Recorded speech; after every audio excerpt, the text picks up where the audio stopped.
The extent of poverty and malnutrition in the rural areas of Eastern Cape has raised eyebrows at the South African Human Rights Commission. More than 100 children died of malnutrition, while more than 1,000 children presented symptoms of malnutrition between 2021 and 2022. Meanwhile, 2 children aged 2 and 10 from Brett's Northwest have died after they allegedly ate contaminated food. According to police spokesperson Sabata Mokgwapane, a 32-year-old woman prepared a meal for her family and 3 of her neighbors' children. An ambulance was called early the next morning when some of the children started vomiting. It's a shocking and shameful, inhumane living conditions for scores of families. Dwellings are inhabitable, and these 16 starving children pile up themselves under this dilapidating house. Starvation is terrorizing scores of families, and for the kids, the situation is difficult to handle. This woman broke into tears as she describes a pain of raising children without food. It's a bit better for us because we grew up seeing this kind of life, living this life with mom. But for the kids, it's really hard because they don't understand that there is no food. They don't understand that there is no money to buy this. They just cry out for food, and we have to make plans to give them something to eat.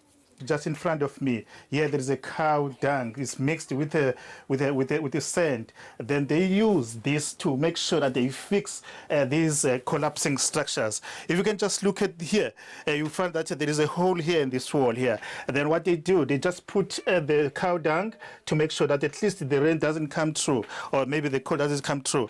But again, here there are plus minus 16 people who are living in this collapsing structure. Then they don't have food. They have absolutely nothing. They are solely dependent on social grant. Few meters away from Dambuza family, it's another miserable Tshepo family of 15, including 9 kids. They are all congested in this dilapidated mud house. This poor family rely on hunting monkeys for fresh meat, while female siblings are forced to go fishing to feed themselves. We are 6 sisters. We're not working. We do not have money. We are solely dependent on our kids' social grant. We buy 50 kg meal, and for stew, we all go out for hunting. Women go for fishing, and my brothers go to the forest for hunting monkeys. We use monkey meat for meat stew. We don't even remember when did we last have cooking oil. This young man helps his siblings by hunting monkeys to provide food for the family. Yes, we eat monkeys. We grew up hunting and eating monkey meat. It is delicious, very delicious, and we are teaching these kids to hunt for themselves. So monkeys will give you a delicious food, especially if you have no other option. That is how we feed ourselves. Hunting wild animals is not by choice.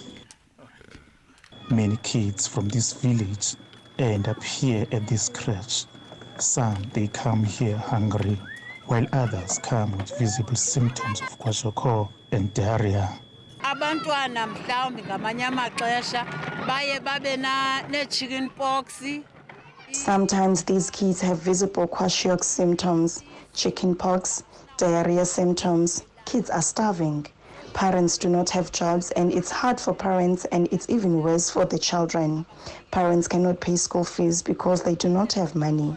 These kids come to school sometimes hungry, and we also run out of food here at school. That is our main problem. This is a mere example of what the South African Human Rights Commission describes as a stark violation of their rights to access food and nutrition, dignity, life equality, social assistance, health and education. Kululeko Nyembezi, SABC News, Port St. John's. Now joining us here in studio to talk about malnutrition, food security and other ECD-related information, we welcome Tshepo Mantje, who is a Right to Early Childhood Development Coordinator at Equality Collective. Hi Tshepo, and welcome to Pitso. Hi, thank you so much for having me here. Are you good? I'm fantastic. Can you please start by explaining what Equality Collective is, what it deals with? Equality Collective is a non-government organization. We are based in a village called Ngileni in the Eastern Cape. And one of our streams of work is in early childhood development advocacy. Equality Collective currently is the secretariat of the Real Reform for ECD movement, which is a movement advocating for holistic, quality, inclusive and well-funded ECD services for all children in South Africa. Tshepo, can you just explain what causes malnutrition? Yes. There are variable factors to causing malnutrition. Malnutrition essentially is reflected in an imbalance of nutritious food intake or inadequate food intake by young children in the context of early childhood development. It is caused by various issues such as poverty within our communities, lack of economic access, and food insecurity within our most vulnerable communities. What are the consequences of malnutrition? The consequences of malnutrition are dire. It means that when the body is not taking in proper nutrients to build itself, it can experience things like stunting. This is when children are unable or stop growing. It can also be result in impaired cognitive development and also educational delays and developmental delays. Also causing increase in diseases amongst people who are affected by malnutrition. What can be done to address it, either by the community or by the government? Yes. The movement that is Real Reform for ECD has seen an opportunity to address malnutrition and other related issues by focusing in on early childhood development centers. These are early learning programs. Since the Department of Basic Education now has custodianship of early childhood development centers, the Real Reform for ECD is seeing a clear line here where the Department of Basic Education can provide nutrition support at ECD centers in a similar way that the department has been supporting nutrition at primary schools and high schools. We do know that the Department of Basic Education is currently supporting early nutrition at ELPs, early learning programs, by providing a subsidy. There is a 17 Rand per child per day subsidy provided at schools, of which 6.80 Rand is ring-fenced towards nutrition. That means 6 Rand is envisioned to be spent on children per child per day. However, what has become clear is that only 41% of centers are registered, meaning only 41% of centers are getting that subsidy.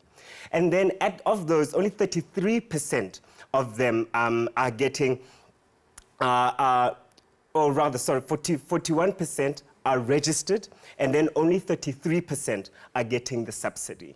And then another scary number is that 15% of children are receiving the subsidy towards nutrition. So it means that what is currently being done, although there is something, it's far too little and does not reach the most vulnerable children. The most vulnerable children we find them at centers that are unregistered, and meaning that if they're at centers that are unregistered, those centers are not getting nutrition support.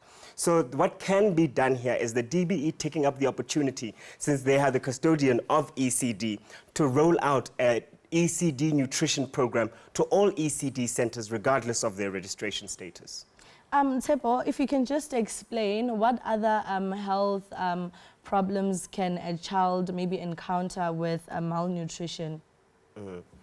Well, so one of the biggest health encounters that we are experiencing in South Africa is stunting. The statistics have come out that 27% of young children in South Africa are stunted. That means their physical body is not growing as it should, and they're not reaching milestones.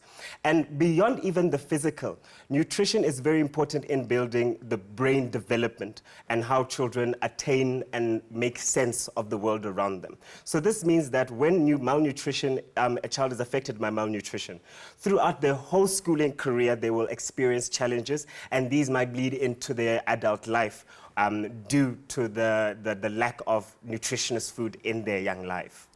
So how is malnutrition related to food security?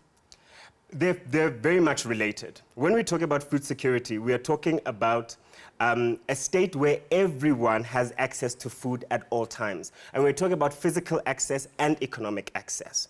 So where there's food insecurity, this means that there is instability in accessing food. And that is then what links us to malnutrition. Malnutrition is a result of food insecurity in a sense that there is no nutritious food getting to young children or to people in our communities.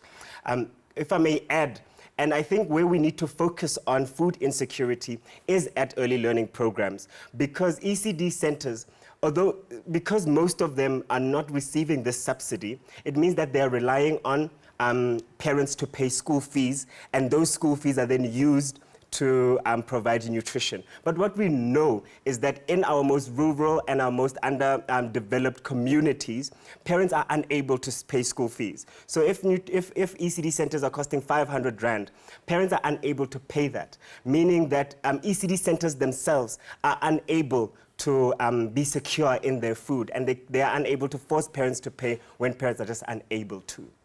So what are your proposals as the real reform for ECD in addressing malnutrition and food security? Yes, thank you for that question.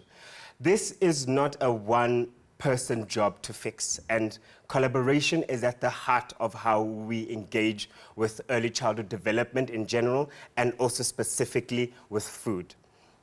Real Reform for ECD launched a campaign called the Right to Nutrition campaign. And in this campaign, we are urging the Department of Basic Education to support nutrition delivery to all eligible children at early learning programs, regardless of that program's registration. Beginning this campaign, we started off with launching a research part of it, where we conducted research on 3 main areas. The first area is, what is the right to nutrition? What does the law say about access to nutrition? The second one is looking at what constitutes early nutrition. So when we are saying children ought to be eating, what should they be eating? What does the law or the policy say about that? And the third paper looked at possible ways that the Department of Basic Education can get nutrition to the center. And some of the recommendations that came out of this paper are that there should be an ECD nutrition program that is developed. Secondly, there should be testing of provincial procurement and delivery to unregistered ECD centers. Thirdly, there should be a rollout of training. There are national nutrition guidelines available, but they are not within our community. So ECD practitioners don't have a sense of what ought to be happening because there is a lack of training. Just people delivering programs are not training practitioners on them. Another thing, there should be collection of data with regard to children's growth indicators, so that we can have evidence-based to see how does nutrition affect children in evidence that is pulled out by the state. And then there should also be effective coordination and oversight at all levels of government when it comes to children. And then lastly, Real Reform for ECD is recommending that an ECD nutrition policy be created, and that nutrition support become a legal requirement. In this way, we are seeing that ECD centers can then be used as one of the ways to address malnutrition. I say one of the ways because, as I said in the beginning, it is not a one-person job or a blanket approach to malnutrition, but there are deeper rooted systemic and other issues within our nation that we all have to look at. So I would urge people to engage with Real Reform for ECD's research on this and see how this research can support the work that you are already doing in supporting malnutrition, or eradicating malnutrition rather. Thank you so much, Tshepo, for your time here on Pitso. Thank you very much. And that was Tshepo Mantje, who is a Right to Early Childhood Coordinator at Equality Collective. Now, don't go anywhere. We'll be back right after the short break.